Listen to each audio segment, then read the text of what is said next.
शनिवार के महाशक्तिशाली वास्तु उपाय। प्रसन्न होंगे शनिदेव। शनिदेव सब ग्रहों में सर्वश्रेष्ठ हैं। प्रत्येक स्त्री पुरुष शनिवार को उनका व्रत करे। शनिवार का व्रत करने और व्रत कथा सुनने से शनिदेव की अनुकंपा बनी रहती है और जातक के सभी दुख दूर होते हैं। एक समय में स्वर्गलोक में सबसे बड़ा कौन के प्रश्न पर 9 ग्रहों में वाद विवाद हो गया। निर्णय के लिए सभी देवता देवराज इंद्र के पास पहुंचे और बोले, हे देवराज, आपको निर्णय करना होगा कि हम में से सबसे बड़ा कौन है। देवताओं का प्रश्न सुन इंद्र उलझन में पड़ गए।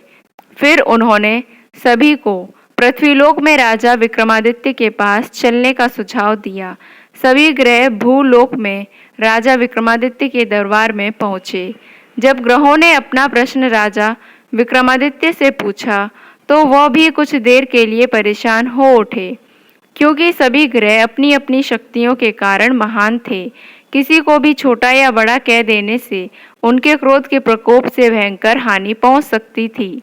अचानक राजा विक्रमादित्य को एक उपाय सूझा और उन्होंने विभिन्न धातुओं जैसे सोना, चांदी, कांसा, तांबा, सीसा, रांगा, जस्ता, अभ्रक व लोहे के 9 आसन बनवाए। सबसे आगे सोना और सबसे पीछे लोहे का आसन रखा गया। उन्होंने सभी देवताओं को अपने अपने आसन पर बैठने को कहा। उन्होंने कहा, जो जिसका आसन हो, जिसका आसन सबसे पीछे होगा वह सबसे छोटा होगा। चूंकि लोहे का आसन सबसे पीछे था, इसलिए शनिदेव समझ गए कि राजा ने मुझे सबसे छोटा बना दिया है।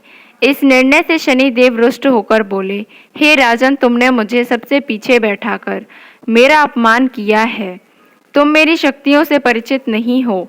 सूर्य एक राशि पर 1 महीने, चंद्र 2 महीने 2 दिन, मंगल 1.5 महीने, बुध और शुक्र 1 महीने, बृहस्पति 13 महीने रहते हैं।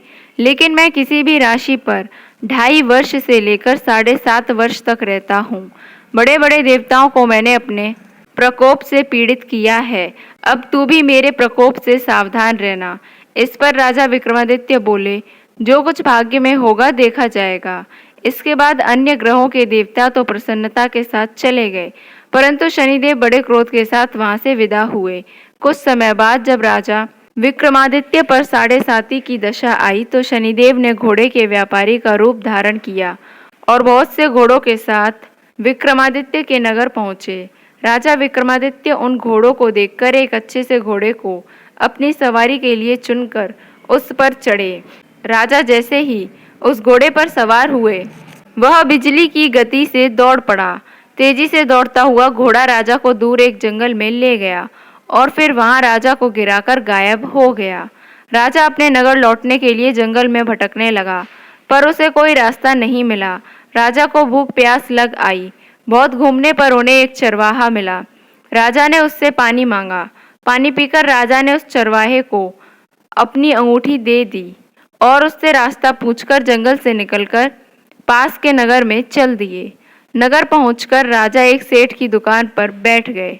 राजा के कुछ देर दुकान पर बैठने से सेठ की बहुत बिक्री हुई। सेठ ने राजा को भाग्यवान समझा और उसे अपने घर भोजन पर ले गया।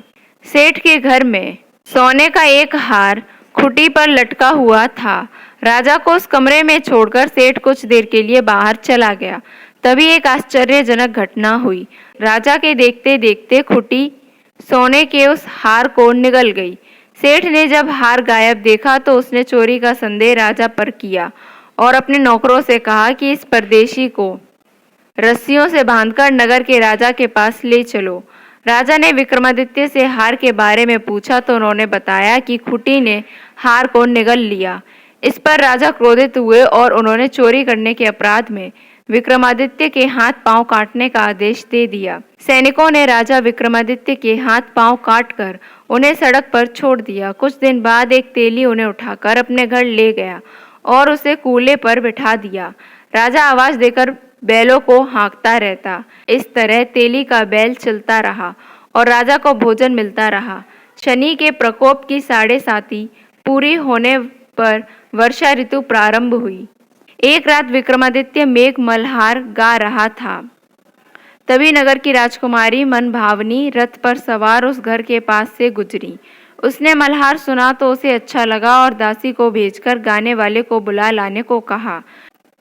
दासी ने लौटकर राजकुमारी को अपंग राजा के बारे में सब कुछ बता दिया। राजकुमारी उसके मेघ मल्हार से बहुत मोहित हुई और सब कुछ जानते हुए भी उसने अपंग राजा से विवाह करने का निश्चय किया।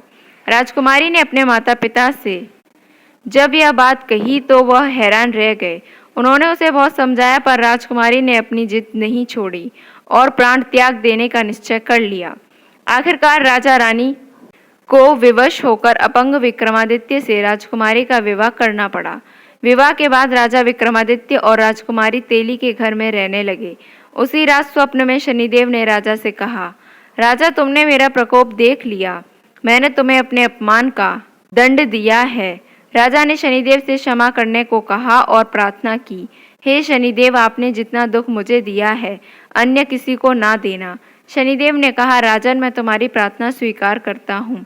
जो कोई स्त्री पुरुष मेरी पूजा करेगा, कथा सुनेगा, जो नित्य ही मेरा ध्यान करेगा, चींटियों को आटा खिलाएगा, वह सभी प्रकार के कष्टों से मुक्त होता रहेगा तथा उसके सब मनोरथ पूर्ण होंगे। यह कहकर शनिदेव अंतर्ध्यान हो गए।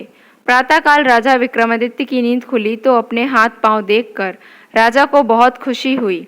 उन्होंने मन ही मन शनिदेव को प्रणाम किया। राजकुमारी भी राजा के हाथ पांव सलामत देखकर आश्चर्य में डूब गई। तब राजा विक्रमादित्य ने अपना परिचय देते हुए शनिदेव के प्रकोप की सारी कहानी सुनाई। इधर सेठ को जब इस बात का पता चला तो दौड़ता हुआ आया और राजा विक्रमादित्य के चरणों में गिरकर क्षमा मांगने लगा। राजा विक्रमादित्य ने उसे क्षमा कर दिया क्योंकि वह जानते थे कि यह सब तो शनिदेव के प्रकोप के कारण हुआ था। सेठ राजा विक्रमादित्य को पुनः अपने घर ले गया और उसे भोजन कराया। भोजन करते समय वहां एक आश्चर्य घटना घटी। सबकी देखते देखते उस खूंटी ने हार उगल दिया। सेठ ने अपनी बेटी का विवाह भी राजा के साथ कर दिया और बहुत से स्वर्ण आभूषण धन आदि देकर राजा को विदा किया। राजा विक्रमादित्य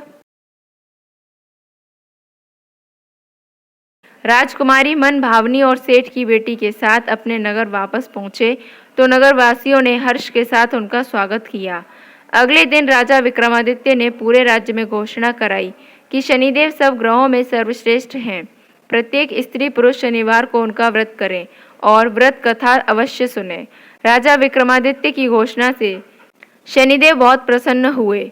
शनिवार का व्रत करने और व्रत कथा सुनने से शनिदेव की अनुकंपा बनी रहती है और जातक के सभी दुख दूर होते हैं। शनिवार के वास्तु उपाय। 1. जो लोग शनि दोष से परेशान हैं उन्हें अपने घर में किसी भी तरह के कांटे वाले पौधों को जगह नहीं देनी चाहिए। ऐसी मान्यता है कि कटीले पौधों के प्रभाव से शनि हिंसक, क्रूर और प्रबल हो जाते हैं। 2. शनि दोष से बचने के लिए लोगों को शनिवार के दिन नए कपड़े खरीदने से बचना चाहिए। मान्यता है कि इस दिन नए कपड़े खरीदना शुभ नहीं होता है। 3. किसी जरूरतमंद और गरीब को अपने इस्तेमाल में नहीं आने वाले कपड़ों को दान करने से भी शनि महाराज प्रसन्न होते हैं, साथ ही शनि दोष का प्रभाव भी कम होता है। 4. शनि के गलत प्रभावों को दूर करने में तुलसी पौधा को घर में रखना फायदेमंद होगा। कहते हैं कि घर के मुख्य द्वार यानी ईशान कोण की ओर तुलसी का पौधा रखने से शुभ फलों की प्राप्ति हो सकती है।